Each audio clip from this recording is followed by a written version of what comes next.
ভয়াবহ ভয়াবহ, এবং এ যেন বাড়ছে। এ যেন মনে করেছে অপরাধীরা যে যা খুশি আমরা করতে পারি, কেউ কিছু করার নেই। জয়নগর গতকাল একটা বাচ্চা মেয়ে ক্লাস 4-এ পড়ে, 9 বছর বয়স, এবার পটাশপুর, এত কিছুর পরেও লজ্জা হচ্ছে না? এর শেষ কোথায়? এর অসম্ভব ব্যাপার একটা হচ্ছে যেখানে দুষ্কৃতীরা মনে করছে যেমন খুশি আমরা করব, আর নক্কারজনক সমস্ত ঘটনা, নৃশংস ঘটনা।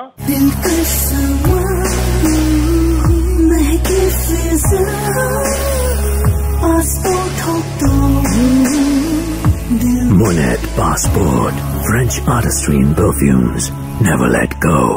একটা ভয়ঙ্কর ভয়াবহ অবস্থার মধ্যে আমি জানি না, মুখ্যমন্ত্রী নিশ্চয়ই আজকে আরো উৎসাহিত হয়ে আরো বেশি উৎসবে মেতে উঠবেন। একদিকে মায়ের কোল খালি হচ্ছে, আর ওদিকে মুখ্যমন্ত্রী উৎসবে নেচে বেড়াচ্ছেন। এটা কখনো চলতে পারে না। এটা গোটা বাংলার, ভারতের, দেশের কাছে আমাদের মাথাটাকে হেট করে দিচ্ছে। আজকে এই ধরনের ঘটনা ঘটছে তার একটিমাত্র কারণ হলো সমস্ত দুষ্কৃতী আজকে নিয়ন্ত্রণহীন একটা সমাজের মধ্যে থেকে একটা আইনের শাসন যেখানে অবলুপ্ত হয়ে গেছে তার মধ্যে থেকে তারা ভয়মুক্ত হয়ে গেছে। তারা মনে করছে সরকারটা তাদের সরকার, পুলিশ এখানে কিছু করতে পারবে না, কারণ পুলিশও তো আক্রান্ত হয়ে যাচ্ছে। এইগুলোকে বন্ধ করা উচিত, এবং এটা একটা সামাজিক ব্যাধি হয়ে গেছে এখন পশ্চিমবঙ্গে। কেউ কোথাও ভয় বলে কারোর মনের মধ্যে কিছু নেই।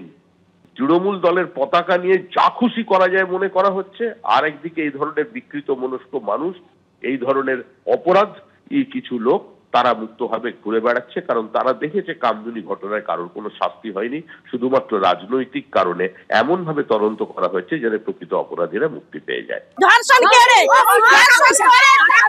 টাকা চুরি করে মেরেছে, এমনকি সোনা কানের রিং ছিল, নাকে ফুল ছিল, নাকে ফুল ছিল, সেটা পর্যন্ত তার খুলে নিয়ে একটা ট্যাপে সামাসুলো ফেলে দিয়ে তাকে চলে গেছে। মেরে বিষ খাইয়ে দিয়ে গাড়িতে উঠার সময় শাসি দিয়েছে। আবার গাড়িতে এখন যে উঠে গেল বলে গেছে যে আমি ফিরে আসি, এই কথাই হুমকি দিয়ে গেছে। টাকা পয়সা সব নিয়েছে, রেপ করেছে, আমার সর্বনাশ করে দিয়েছে। তারপরে কি আপনারা এখান থেকে তুলে তাকে হাসপাতালে পাঠালেন? হ্যাঁ, আমরা জল বলছে, শুধু জল খাবে, জল ঢালছি, শুধু জল ঢালছি, শুধু বলছে আমাকে জল ঢাল, জল খাওয়া। তারপর আমরা ডাক্তারকে ডাকি, ডাক্তার এসে বলছে স্লাইন দিল, একটা গ্যাসের ইঞ্জেকশন দিল, যদি গ্যাস হয়ে গেছে।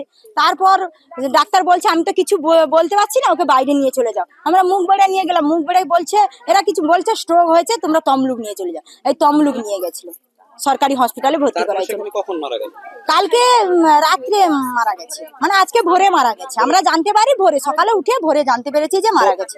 গতকাল দক্ষিণ 24 পরগনার জয়নগর এবং তারপর আজ পূর্ব মেদিনীপুরের পটাশপুর, সেক্ষেত্রেও কিন্তু এক গৃহবধূকে স্বামীর অনুপস্থিতির সুযোগ নিয়ে বাড়ি থেকে তুলে নিয়ে গিয়ে ধর্ষণ, তারপর জোর করে কীটনাশক খাইয়ে খুনের অভিযোগ উঠল প্রতিবেশী যুবকের বিরুদ্ধে। আর গতকাল জয়নগর যেভাবে উত্তপ্ত হয়ে উঠেছিল সেই ছবিও রেখেছে আপনাদের সামনে। অপহরণ করে নাবালিকাকে ধর্ষণ করে খুনের অভিযোগ, এবং সেই নিয়ে একেবারে উত্তাল হয়ে ওঠে পরিস্থিতি। মারধরের ভিডিও ভাইরাল হয় এবং তারপর পটাশপুর থানা পুলিশ এসে পৌঁছেছে ঘটনাস্থলে।